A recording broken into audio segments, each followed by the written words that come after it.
जिस तरह से आपको पता है हमारे पास रिएक्ट जेएस की लेक्चर सीरीज चल रही है और इसके अंदर हम दो लाइब्रेरीज को डिस्कस कर रहे हैं। एक है फॉर्मिक लाइब्रेरी और एक है यप लाइब्रेरी।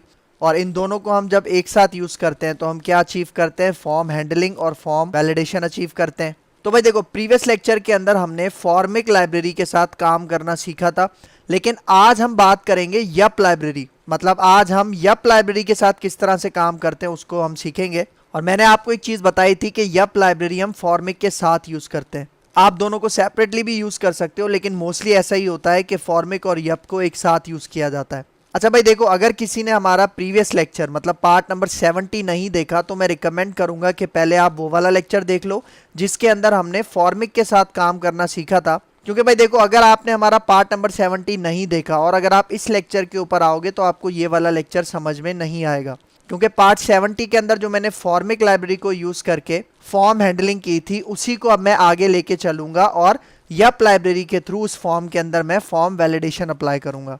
तो ये वाला पार्ट पिछले पार्ट के साथ इंटरकनेक्टेड है, तो पिछला पार्ट लाजमी देख लेना। तो ये हमारा पार्ट नंबर 71 है और मैं हूं आपका सर मोहम्मद आदिल और अब हम अपना लेक्चर स्टार्ट करते हैं।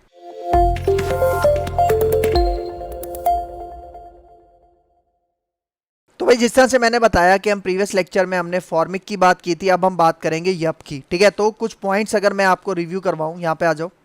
ठीक है, देखो मैंने आपको बताया था फॉर्मिक लाइब्रेरी हम क्यों यूज़ करते हैं। फॉर्मिक लाइब्रेरी हम यूज़ करते हैं फॉर्म हैंडलिंग के लिए। मतलब अपने फॉर्म का डेटा किस तरह से एक्सेस करना है, हमारी जो फॉर्म की स्टेट वगैरह होती है वो किस तरह से मेंटेन होती है, ये सारा काम हमने फॉर्मिक की मदद से किया था प्रीवियस लेक्चर के अंदर। फिर मैंने आपको दूसरी लाइब्रेरी बताई थी यप लाइब्रेरी। यप लाइब्रेरी हम क्यों यूज़ करते हैं, फॉर्म वैलिडेशन के लिए यूज़ करते हैं।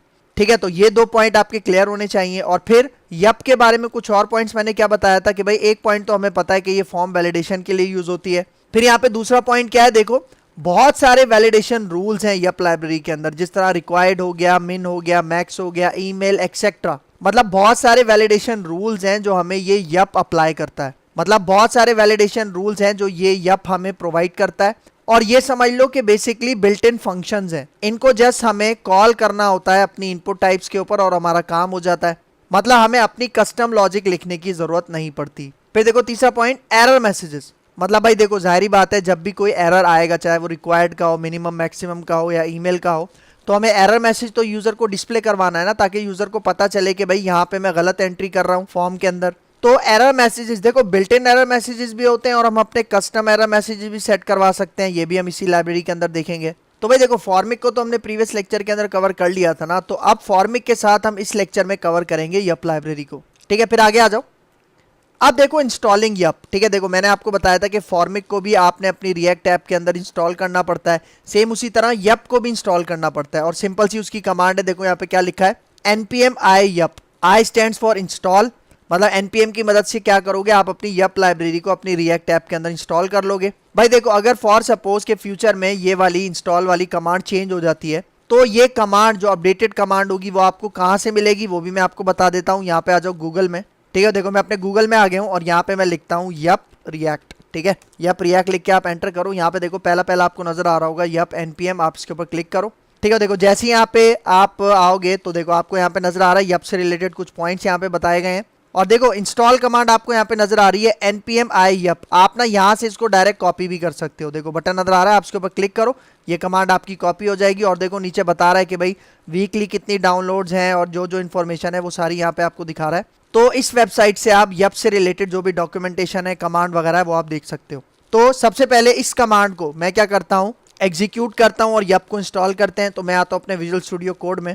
ठीक है, देखो मैं अपने विजुअल स्टूडियो कोड में आ गया हूँ। यप को इंस्टॉल करने से पहले अगर मैं आपको ये दिखा दूं कि हमने प्रीवियस लेक्चर के अंदर क्या काम किया था, तो यहाँ पे आओ ब्राउजर पे। ठीक है, ये देखो ये रिएक्ट ऐप हमारी यहाँ पे रन हो रही है, आपको नजर आ रहा है। ठीक है, देखो हमने फॉर्मिक लाइब्रेरी को यूज करके एक फॉर्म बनाया था, उसके अंदर हमने नेम की फील्ड बनाई थी और ईमेल की फील्ड बनाई थी।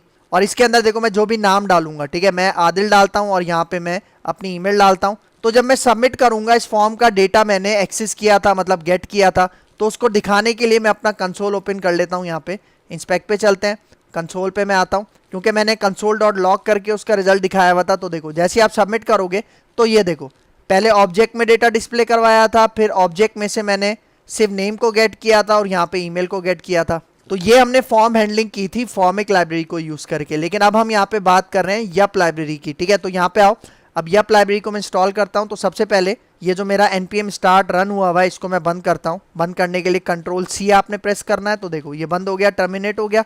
अब यहाँ पे मैं कमांड लगाता हूं, सिंपल सी कमांड क्या है, npm i और फिर यप, और देखो npm के बाद भी स्पेस है, i के बाद भी स्पेस है, ठीक है। और यप लिख के मैं जैसे यहाँ पे एंटर करूंगा तो इसकी जो इंस्टॉलेशन है वो स्टार्ट हो जाएगी।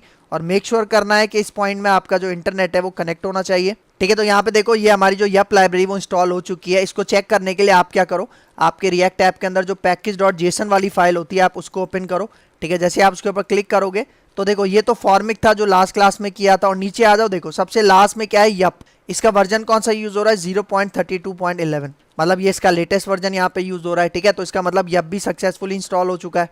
तो भाई देखो अब यप लाइब्रेरी को हमने इंप्लीमेंट किस तरह से करना है फॉर्मिक के साथ, उसका मैं पहले आपको सिनेरियो समझा देता हूँ, फिर आते हैं इसके प्रैक्टिकल के ऊपर। तो यहाँ पे आ जाओ, ठीक है, आगे आ जाओ।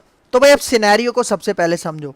भाई देखो आपको याद होगा प्रीवियस लेक्चर के अंदर हमने क्या किया था, हमने एक फॉर्म बनाया था, और वो फॉर्म हमने किसकी मदद से बनाया था, मतलब फॉर्म हैंडलिंग किसकी मदद से की थी, हमने फॉर्मिक लाइब्रेरी की मदद से की थी, जिसका आउटपुट भी अभी मैंने आपको दिखाया ब्राउजर पे। तो एक फॉर्म बनाया था, उसकी फॉर्म हैंडलिंग की फॉर्मिक की मदद से। फिर जब हम अपना फॉर्म को क्या कर रहे थे, सबमिट कर रहे थे, तो फॉर्म को सबमिट करने के बाद हमें क्या मिल रहा था, हमें उस फॉर्म का डेटा मिल रहा था। लेकिन भाई देखो इस सिनेरियो के अंदर, मतलब लास्ट लेक्चर के अंदर कहीं भी हमने फॉर्म वैलिडेशन अप्लाई नहीं की थी, मतलब हम कहीं भी अपने फॉर्म का जो डेटा है उसको चेक नहीं कर रहे थे, वैलिडेट नहीं कर रहे थे कि यूजर ने जो डेटा हमारी फील्ड्स के अंदर डाला है वो वैलिड है या नहीं है। इस चीज को चेक करवाने के लिए हम यूज करेंगे यप लाइब्रेरी। तो उसका सिनेरियो क्या होगा, यहाँ पे देखो हम एक फॉर्म बनाएंगे ना, और जब हम इस फॉर्म के डेटा को गेट करेंगे, ठीक है, तो उस डेटा के ऊपर हम क्या अप्लाई करेंगे, वैलिडेशन, मतलब उस डेटा को हम वैलिडेट करेंगे। और जब हमारे फॉर्म के डेटा की वैलिडेशन हो जाएगी, मतलब जब हमारे फॉर्म का डेटा सही होगा, तभी हमारा फॉर्म क्या होगा, सबमिट होगा। क्योंकि देखो जब हमने फॉर्मिक की बात की थी तो हम वहां पे कहीं भी वैलिडेशन अप्लाई नहीं कर रहे थे, मतलब हम डायरेक्ट सबमिट पे क्लिक कर रहे थे और हमें डेटा मिल रहा था। लेकिन अब हम यहाँ पे क्या करेंगे, जो भी फॉर्म का डेटा होगा सबसे पहले हम उसे वैलिडेट करवाएंगे, तो जब वो सक्सेसफुल वैलिडेट हो जाएगा उसके बाद हम अपने फॉर्म को सबमिट करेंगे। और ये जो फॉर्म वैलिडेशन वाला काम है, वैलिडेट वाला काम है, ये हम किसकी मदद से करेंगे, यप लाइब्रेरी की मदद से करेंगे, मतलब form validation with yup library. क्योंकि मैंने आपको डिफरेंस क्या बताया, फॉर्मिक हम यूज करते हैं फॉर्म हैंडलिंग के लिए, और यप हम किस लिए यूज करते हैं, फॉर्म वैलिडेशन के लिए यूज करते हैं, ठीक हो गया। फिर एक और सिनेरियो है, यहाँ पे आ जाओ आगे। अब यहाँ पे देखो वर्किंग विद यप, मतलब हमने करना क्या है, देखो भाई सबसे पहले हमने ना एक स्कीमा फाइल बनानी है। स्कीमा फाइल क्या होगी, बेसिकली एक जावास्क्रिप्ट की फाइल होगी, और इस फाइल के अंदर हमने कोडिंग क्या करनी है, देखो इस फाइल के अंदर all validation rules place here on input fields, मतलब इस फाइल के अंदर जितने भी हमारे पास यप ने हमें वैलिडेशन रूल्स अप्लाई किए हैं ना, प्रोवाइड किए हैं, वो सारे हम इस फाइल के अंदर लिखेंगे। मतलब इस फाइल के अंदर हम बताएंगे कि भाई कौन सी इनपुट फील्ड में कौन सी वैलिडेशन अप्लाई करनी है। जिस तरह नेम की इनपुट फील्ड के ऊपर हमें रिक्वायर्ड अप्लाई करना है, मिनिमम मैक्सिमम अप्लाई करना है, सेम इसी तरह अगर ईमेल है उसके ऊपर ईमेल की वैलिडेशन अप्लाई करनी है। तो इन्हीं को मैं कह रहा हूं वैलिडेशन रूल्स। मतलब यहाँ पे देखो ये आपको नजर आ रहा है, data type, required, minimum, maximum, email etcetera, और भी बहुत सारे वैलिडेशन रूल्स हैं। मतलब देखो डेटा टाइप का मतलब कि भाई फॉर एग्जांपल नेम के लिए टेक्स्ट बॉक्स है, अब मुझे पता है नेम के अंदर स्ट्रिंग डेटा टाइप का ही डेटा आएगा ना, तो मैं अपने टेक्स्ट बॉक्स के ऊपर डेटा टाइप की वैलिडेशन भी अप्लाई कर सकता हूं कि भाई इसके अंदर सिर्फ स्ट्रिंग टाइप का डेटा होगा। या अगर मैं यूजर से एज एक्सेप्ट कर रहा हूं तो उस एज के अंदर सिर्फ डेटा टाइप कौन सी होनी चाहिए, नंबर डेटा टाइप होनी चाहिए। तो ये जो आपको नजर आ रही है ना, data type, required, main, max, email, इन्हीं को मैं कह रहा हूं वैलिडेशन रूल्स। और कौन सी इनपुट फील्ड्स पे कौन सा वैलिडेशन रूल अप्लाई करना है, ये सारी कोडिंग मैं कहां करूंगा, अपनी स्कीमा फाइल के अंदर करूंगा। अच्छा, स्कीमा फाइल के अंदर मैंने सारी कोडिंग कर ली, मतलब मैंने बता दिया कि भाई कौन सी इनपुट फील्ड पे कौन सी वैलिडेशन अप्लाई करनी है। फिर उसके बाद क्या करना है, उसके बाद ये जो स्कीमा फाइल है इसको मुझे इंक्लूड करवाना है अपने यूज फॉर्मिक हुक के अंदर। भाई देखो ये यूज फॉर्मिक हुक हमने कहां पे यूज किया था, अपने प्रीवियस लेक्चर के अंदर जब हम फॉर्मिक लाइब्रेरी को इंप्लीमेंट कर रहे थे, तब हमने क्या किया था, यूज फॉर्मिक हुक को यूज किया था। और ये जो यूज फॉर्मिक वाला हुक है ये क्या काम करके देता है, यही हमारे फॉर्म के डेटा को हैंडल करके देता है। मतलब यही हुक हमारे फॉर्म के डेटा को एक्सेस करके देता है, गेट करके देता है। तो जब हमने अपनी स्कीमा फाइल क्रिएट कर ली, मतलब जब मैंने अपनी स्कीमा फाइल के अंदर सारी वैलिडेशन बता दी, तो इस स्कीमा फाइल को मुझे इंक्लूड करवाना पड़ेगा अपने यूज फॉर्मिक हुक के अंदर। क्योंकि भाई देखो जहां पे हमारी फॉर्म हैंडलिंग हो रही है वहीं पे तो मुझे बताना पड़ेगा ना कि इसके ऊपर वैलिडेशन कौन सी अप्लाई होगी, तो तभी जो मैं स्कीमा फाइल बनाऊंगा उसे मैं इंक्लूड करवाऊंगा अपने यूज फॉर्मिक हुक के अंदर, क्योंकि यही यूज फॉर्मिक हुक हमारे फॉर्म का डेटा को हैंडल करता है, एक्सेस करता है। ठीक है, तो ये फिगर जरा अपने माइंड में रखना। और भाई देखो इस डायग्राम को मैं माइंड में रखने का क्यों बोल रहा हूं, मैं इसलिए बोल रहा हूं क्योंकि अब इसी डायग्राम को हम प्रैक्टिकली इंप्लीमेंट करेंगे। तो अगर आप ये डायग्राम समझ जाओगे तो इसको प्रैक्टिकली इंप्लीमेंट करना बहुत ज्यादा आसान हो जाएगा। तो अब सबसे पहले मैं क्या करता हूं, ये स्कीमा फाइल क्रिएट करते हैं। तो आ जाओ अपने विजुअल स्टूडियो में। ठीक है, तो यहाँ पे देखो मैं अपने विजुअल स्टूडियो में आ गया हूँ और यहाँ पे देखो ये जो हमारा एसआरसी का फोल्डर है इसके अंदर अब मैं क्या करता हूँ, एक स्कीमा फाइल बनाता हूँ। किस तरह से, राइट क्लिक करो एसआरसी पे, न्यू फाइल में आ जाओ और यहाँ पे देखो इस फाइल का नाम मैं यहाँ पे रखता हूँ फॉर्म स्कीमा डॉट जीएस। ठीक है, यहाँ पे आके एंटर करते हैं। तो देखो अब सबसे पहले मुझे यहाँ पे यप लाइब्रेरी को इंपोर्ट करना है। किस तरह से इंपोर्ट करना है, सबसे पहले आप लिखोगे इंपोर्ट और फिर उसके बाद आप यहाँ पे कहोगे ऑल, इंपोर्ट ऑल स्टैटिक मतलब ऑल एज यप फ्रॉम कौन सी लाइब्रेरी, यप लाइब्रेरी। ठीक हो गया, मतलब देखो इस लाइन में मैं क्या कर रहा हूँ, ये मेरी यप लाइब्रेरी है, इसके अंदर से मैं क्या कर रहा हूं, ऑल मतलब यप लाइब्रेरी के अंदर जो भी डेटा है उसको मैं अपने इस यप के एलियास के अंदर गेट कर रहा हूं। और अब देखो मैंने इस फाइल का क्या नाम रखा था, मैंने इस फाइल का नाम रखा था फॉर्म स्कीमा। तो यहाँ पे मैं एक ऑब्जेक्ट वेरिएबल बना रहा हूँ और इसका नाम भी मैं यहाँ पे यही रख रहा हूँ, फॉर्म स्कीमा। और इससे पहले मैं लगाऊंगा एक्सपोर्ट, क्योंकि इसको मैं एक दूसरी जगह पे यूज करूंगा। ठीक है, और इसके अंदर अब देखो ये जो यप आपको नजर आ रहा है, जो मैंने यहाँ पे इंपोर्ट किया था विथ कैपिटल वाई, मतलब एक बात आपने याद रखना है, ये जो एलियस है इसका जो पहला लेटर है वो वाई है, वो मैंने कैपिटल रखा है। और देखो जहां से डेटा मैं ले रहा हूं मतलब लाइब्रेरी से, वो यप स्मॉल में लिखा है। तो आप देखो यप डॉट, यहाँ पे मैं इसके साथ एक ऑब्जेक्ट यूज करूंगा, ऑब्जेक्ट मेथड, और इसके अंदर मैं पेरेंथीसिस पास करूंगा और इसके अंदर मैं कर्ली ब्रैकेट पास करूंगा। और कर्ली ब्रैकेट के अंदर हम क्या पास करते हैं, अपना ऑब्जेक्ट पास करते हैं। ठीक है, इसको एंटर कर लेता हूं। मतलब ये जो यप ऑब्जेक्ट है, यप डॉट ऑब्जेक्ट है, ये एक ऑब्जेक्ट रिटर्न करेगा और वो ऑब्जेक्ट कहां पे जाके स्टोर होगा, फॉर्म स्कीमा के अंदर। और इसी ऑब्जेक्ट को मैं क्या करवा रहा हूं, एक्सपोर्ट, क्योंकि मैं इसको एक दूसरी जगह पे यूज करूंगा। तो अब देखो अब मुझे यहाँ पे क्या करना है, देखो हमारा ये जो पहला फॉर्म था, मतलब पहला ये जो फॉर्म के अंदर टेक्स्ट बॉक्स था, ये वाला आपको नजर आ रहा है, इसका मैंने नेम क्या सेट किया था, नेम। ठीक है, तो इसी को मैं यहाँ पे कॉल करूंगा। ठीक है, इसको मैं यहाँ पे कॉल करूंगा, देखो नेम। ठीक है, और फिर मैं यहाँ पे कोलन लगाऊंगा और फिर मैं इसी ऑब्जेक्ट को यूज करता हूँ यप। मैं यहाँ पे कहता हूँ यप डॉट, इसकी डेटा टाइप क्या होगी, इसकी डेटा टाइप होगी स्ट्रिंग। चाहिए, डेटा टाइप मैंने क्या डिफाइन कर दी, स्ट्रिंग, क्योंकि नेम आपको पता है स्ट्रिंग टाइप का होता है। फिर मैं इसके ऊपर मिनिमम, मैं कहता हूँ भाई नेम के अंदर मिनिमम कितने कैरेक्टर्स होने चाहिए, मैं कहता हूँ 3। फिर डॉट लगाता हूँ और फिर मैं कहता हूँ मैक्सिमम कितने कैरेक्टर्स होने चाहिए, फॉर एग्जाम्पल मैं कहता हूँ 20, मतलब 20 से ज्यादा बड़ा नेम नहीं होना चाहिए। और फिर एंड में डॉट लगा के मैं यहाँ पे क्या करता हूँ, रिक्वायर्ड अपना ये वैलिडेशन रूल अप्लाई करता हूँ और इसके अंदर मैं अपना एक कस्टम मैसेज पास कर देता हूँ और मैं कह देता हूँ नेम इज मस्ट। ठीक है, और यहाँ से ये सेमीकोलन हटा दो, इसकी जरूरत नहीं है। मतलब देखो मैं क्या कह रहा हूँ, ये नेम क्या है, ये टेक्स्ट बॉक्स है, इसके ऊपर मैंने इसकी डेटा टाइप पहले डिफाइन की स्ट्रिंग, फिर का मिनिमम 3 कैरेक्टर, मैक्सिमम कितने आ सकते हैं 20, और रिक्वायर्ड मतलब अगर कोई इसको एम्प्टी छोड़ के सबमिट पे क्लिक करेगा तो एरर मैसेज क्या आएगा, नेम इज मस्ट। लेकिन अभी आप एक चीज नोटिस करो, एरर मैसेज मैंने सिर्फ यहाँ पे डिफाइन किया है, बाकी ये जो 3 है ना, इनके एरर मैसेजेस बाय डिफॉल्ट आएंगे, मतलब जो बिल्ट इन एरर मैसेज है वही आएंगे, लेकिन यहाँ पे हमारा कस्टम एरर मैसेज आएगा। फिर मैं यहाँ पे कॉमा लगाता हूँ और फिर दोबारा मैं यहाँ पे अब दूसरा यूज करता हूँ ईमेल। देखो जो दूसरा टेक्स्ट बॉक्स था, ठीक है, उसके नेम में मैंने क्या सेट किया था, यहाँ पे देखो ईमेल, तो मैं ईमेल यूज करता हूँ। यहाँ पे भी मैं कहता हूँ यप डॉट स्ट्रिंग, ये भी स्ट्रिंग होगा, और देखो फिर डॉट लगा के यहाँ पे मैं यूज करूंगा ईमेल। ठीक है, क्योंकि ईमेल वैलिड ईमेल होनी चाहिए, उसको मैं यहाँ पे चेक करवा रहा हूँ ईमेल फंक्शन की मदद से। और यहाँ पे मैं इसके ऊपर भी रिक्वायर्ड लगाऊंगा और यहाँ पे मैं क्या देता हूँ, ईमेल इज मस्ट। ठीक है, एरर मैसेज में क्या पास कर देता हूँ, ईमेल इज मस्ट। ठीक है, समझ में आया। और एक चीज नोटिस करो, ये जो नेम का मैंने सारा डेटा दिया उसके एंड में मैंने कॉमा लगाया, उसके बाद मैंने यहाँ पे दूसरा दिया। और देखो ये जो मैं हर फंक्शन के बीच में डॉट लगा रहा हूं ना, मतलब स्ट्रिंग के बाद डॉट लगाया, मिनिमम के बाद डॉट लगाया, मैक्सिमम के बाद डॉट लगाया, इसको हम कहते हैं फंक्शन चेनिंग। क्या कहते हैं, फंक्शन चेनिंग। ठीक है, तो भाई ये देखो ये मेरी स्कीमा हो गई है इस वक्त रेडी, मतलब यहाँ पे मैंने क्या बना ली, अपनी स्कीमा बना ली। लेकिन अभी देखो ये मैंने स्कीमा बना तो ली है, लेकिन इसको मुझे अब कॉल कहां पे करवाना है, इंक्लूड कहां पे करवाना है। देखो मैंने आपको फिगर में क्या बताया था कि हम एक स्कीमा फाइल बनाएंगे, उसके अंदर सारे वैलिडेशन रूल्स अप्लाई करेंगे अपने इनपुट फील्ड्स के ऊपर, और फिर इसको इंक्लूड कहां करेंगे, अपने यूज फॉर्मिक हुक के अंदर। तो यहाँ पे आ जाओ, देखो इस फाइल का क्या नाम है, फॉर्म स्कीमा, तो यहाँ पे आ जाओ फॉर्मिक फॉर्म के अंदर और ये ऊपर आ जाओ, ये देखो ये आपको नजर आ रहा है यहाँ पे यूज फॉर्मिक हुक, ये जो मैंने यूज किया था। तो देखो जहां पे मैंने इनिशियल वैल्यूज पास की थी ना, उसके बाद अब यहाँ पे देखो, अब यहाँ पे एक प्रॉपर्टी होती है इसकी जिसका नाम है वैलिडेशन स्कीमा, ठीक है। तो देखो वैलिडेशन स्कीमा के अंदर वो जो मेरी फॉर्म स्कीमा वाली स्कीमा फाइल थी उसको मैं उसका एड्रेस यहाँ पे पास कर दूंगा। तो देखो मैं यहाँ पे कहता हूँ फॉर्म स्कीमा, देखो नजर आ रहा है आपको नीचे लिस्ट में, जैसे आप यहाँ पे सिलेक्ट करके एंटर करोगे और फिर आपने यहाँ पे कॉमा लगाना है। और अब देखो जैसे मैंने सिलेक्ट करके फॉर्म स्कीमा को यहाँ पे ऐड किया ना, तो ऊपर देखो ऊपर ना इसका इंपोर्ट भी ऐड हो गया, देखो नजर आ रहा है।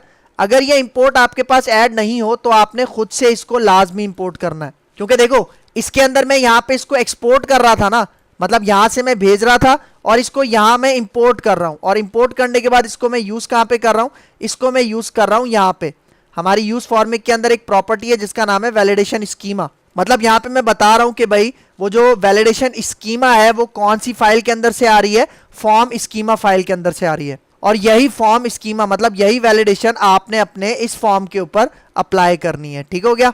तो अब इसको सेव करते हैं, इसका रिजल्ट मैं आपको दिखाता हूं ब्राउजर पे। तो यहाँ पे आ जाओ, ठीक है। इसको मैं अपना कंसोल यहाँ पे इसको रीसेट कर देता हूँ और इसको एक दफ़ा रिफ्रेश भी कर देते हैं।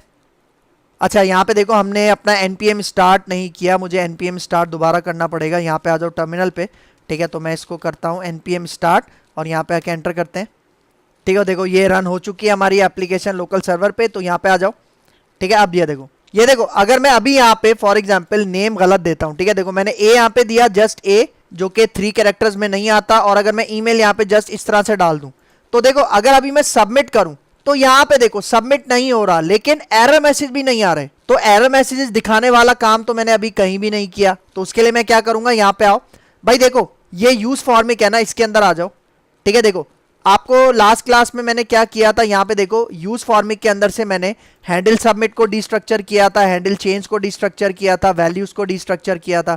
मतलब इन 3 चीजों को मैंने यहाँ पे निकाला था। और देखो हैंडल सबमिट में यहाँ पे यूज कर रहा था, ऑन सबमिट के ऊपर, ऑन चेंज के ऊपर मैं हैंडल चेंज यूज कर रहा था, और वैल्यू के ऊपर देखो मैं वैल्यूज का यूज कर रहा था।